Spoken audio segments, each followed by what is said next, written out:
नमस्कार, कुरुक्षेत्र भूमि न्यूज में मैं शांति रिपोर्टर सभी का स्वागत करती हूं। और कुरुक्षेत्र भूमि न्यूज की टीम आज पहुंची है मेडिकल केयर सेंटर जैन नगर अपोजिट होटल शेफायर यमुनानगर में। और आज हमारे साथ खास और लाइव मुलाकात में है डॉक्टर मयंक पहूजा जी।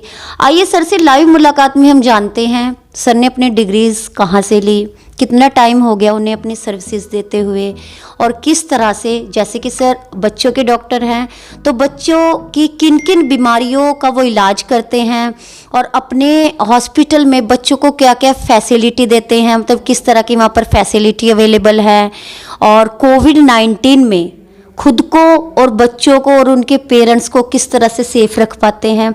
आइए इन्हीं सभी पॉइंट्स को के बारे में हम डिटेल से जानते हैं सर से मुलाकात करके। नमस्कार सर, कुरुक्षेत्र भूमि न्यूज में आपका स्वागत है सर। जी सर। मैं डॉक्टर मयंक पहूजा, बाल रोग विशेषज्ञ एवं नवजात शिशु रोग विशेषज्ञ। मैं अपनी सारी पढ़ाई MBBS और MD पीडियाट्रिक्स बरेली से किया है, जिसके बाद मैं सरकारी मेडिकल कॉलेज दिल्ली में हिंदू राव हॉस्पिटल उसमें सीनियर रेजिडेंट के तौर से काम किया है। 1.5 साल दिल्ली के कस्तूरबा हॉस्पिटल में काम किया है।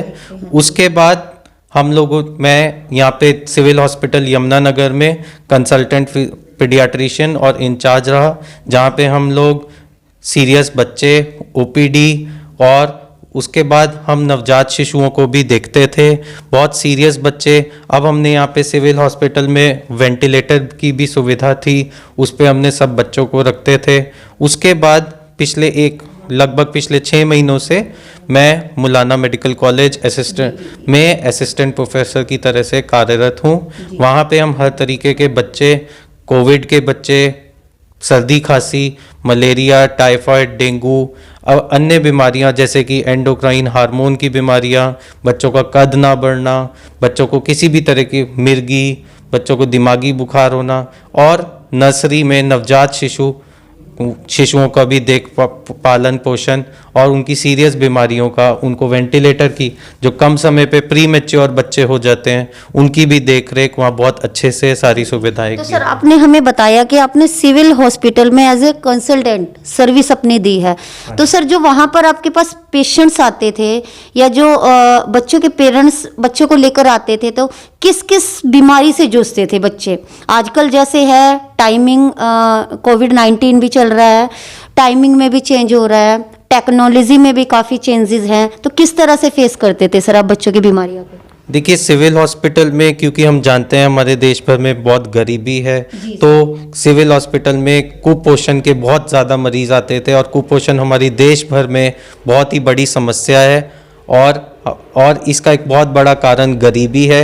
लेकिन उसके लिए हमारी सरकार और देश की सरकार, राज्य की सरकार बहुत काम कर रही है। इतने हेल्थ प्रोग्राम बन रहे हैं ताकि बच्चों को रेडियो के माध्यम से, न्यूज़ के माध्यम से और किताबों के माध्यम से उन्हें जागरूक किया जा रहा है, ताकि ये कुपोषण की बीमारी का अंत किया जाए। TB के मरीज़, निमोनिया के मरीज़, कद ना बढ़ना, मिर्गी के मरीज़ और बुखार के अन्य कारण, डेंगू के मरीज़ के बहुत मरीज़ आते थे।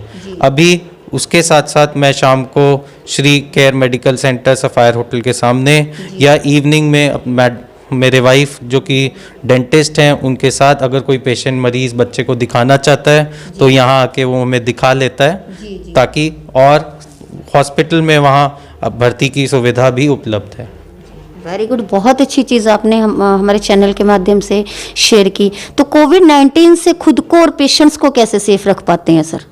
देखिए, जहाँ तक कोविड-19 का सवाल है, वही सारी हमें एहतियात बरतने पड़ते हैं। हमें फेस मास्क लगाना पड़ता है, सोशल डिस्टेंसिंग और फेस शील्ड। जहाँ तक सोशल डिस्टेंसिंग का सवाल है, हम मरीज़ों को हमने एक फिल्म लगा रखी है, जितना हम अवॉइड कर सकते हैं हम उसके थ्रू बच्चे को दूसरी साइड रखते हैं। लेकिन जहाँ तक बच्चों का मामला होता है, हमें पास जाके भी बच्चों को देखना पड़ता है, क्योंकि बच्चों को के मामले में लापरवाही नहीं बरती जा सकती, और बच्चे कुछ अपनी दिक्कत बोल के बता भी नहीं सकते, इसलिए हमें बच्चों को पास जाके भी देखना पड़ता है। हाँ, साथ साथ हम फेस मास्क, फेस शील्ड पहन के, PP पहन के वो एहतियात बरतते हैं। तो सर जिस तरह से अभी विंटर चल रहा है, तो इस विंटर भी है, कोविड भी है, तो इस समय में आपको बच्चों की कौन सी बीमारियों को फेस करने का, या ज़्यादातर आपके पास जो विजिट रहती है पेरेंट्स की, किस तरह के बच्चों की बीमारियों की रहती है? देखिए ऐसा है, अब सर्दियों में कोविड का जहाँ तक सवाल है, बच्चों में अभी तक कोविड ने बहुत ज़्यादा अपना खतरनाक वाला रूप नहीं दिखाया है। बच्चों में कोविड से उतनी दिक्कत नहीं हुई है जितनी बुजुर्ग और जैसे कि जिनको डायबिटीज़ और जो हार्ट पेशेंट है, उनको ज़्यादा प्रॉब्लम रही है। तो बच्चों में अभी उतनी प्रॉब्लम नहीं देखी गई, हुआ है लेकिन उतनी मात्रा में खतरनाक नहीं है जितना कि बुजुर्गों में और खतरनाक है। तो उस बच्चों में अभी इस समय सर्दी में हमारे पास हर तरीके के मरीज आ रहे हैं।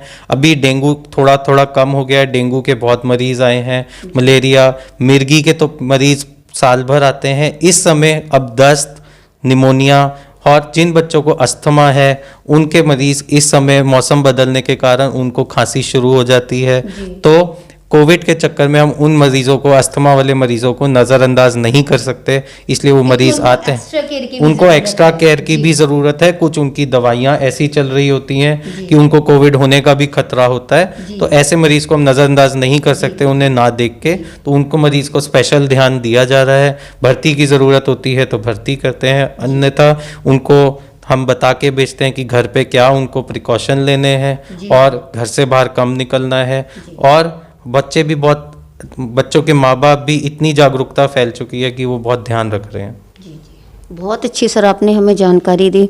तो जिस तरह से कुरुक्षेत्र भूमि न्यूज़ चैनल आज आपके मध्य आया, आपके बहुत अच्छे विचारों को हमने जाना चैनल के माध्यम से, तो आप हमारे चैनल के माध्यम से जिला वासियों को, शहर वासियों को और भारतवर्ष के प्रत्येक नागरिक को क्या जन संदेश देना चाहेंगे?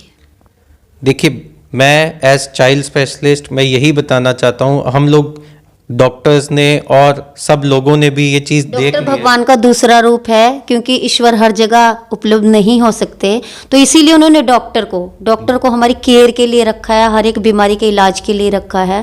तो डॉक्टर को भगवान का दूसरा रूप भी कहा जाता है। और उसी कड़ी में ही कुरुक्षेत्र भूमि न्यूज़ ने एक कार्यक्रम चलाया हुआ है।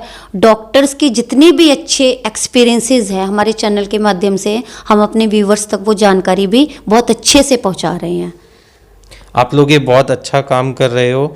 हमने ये सबने देखा है कि जब से कोविड शुरू हुआ है हम फेस मास्क पहन रहे हैं। फेस मास्क पहनने के साथ साथ हम घर से बाहर कम निकल रहे हैं। और वो क्या हम डॉक्टर्स ने, बाल रोग विशेषज्ञों ने क्या नोटिस किया है कि अब इस मौसम में क्योंकि बच्चे बाहर कम निकले हैं, उन्होंने बाहर का गंदा खाना कम खाया है, तो जो उन्हें दस्त, उल्टी दस्त लगते हैं, फूड पॉइजनिंग की बीमारियां होती हैं, टाइफाइड का काम हुआ इस साल पिछले 6-7 महीनों में उसका रेट बहुत कम हो गया है। जिन बच्चों को अस्थमा था वो दवाइयां ले रहे थे, लेकिन मौसम बदलने पे या जब फसलों की कटाई होती है तो या किसी बच्चों को पॉल्यूशन से दिक्कत होती है तो उनका अस्थमा का अटैक दोबारा बढ़ जाता है। मतलब कोविड के आने की वजह से कईयों ने तो अपनों को खोया है, लेकिन इसका कुछ पॉजिटिव रिस्पांस भी रहा है और वो हमें देखने को भी मिलता है।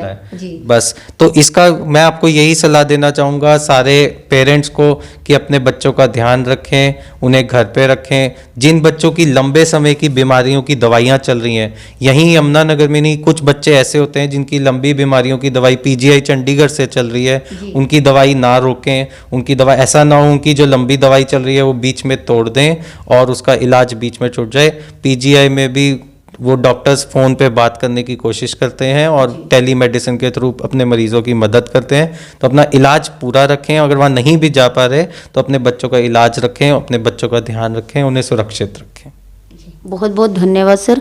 बने रहिए कुरुक्षेत्र भूमि न्यूज़ में रिपोर्टर शांति और कैमरा पर्सन देवेंद्र के साथ। आगे भी हम आपको लाइव मुलाकात में जो डॉक्टर से मिलने का या उनको विजिट करने का है, उनके हॉस्पिटल को, उनके क्लिनिक को, और वो क्या फैसिलिटीज़ दे रहे हैं, क्या ट्रीटमेंट दे रहे हैं, किस चीज़ में स्पेशलाइजेशन है, इन सब चीज़ों की आपको नई जानकारियों से हम अपडेट रखेंगे। धन्यवाद।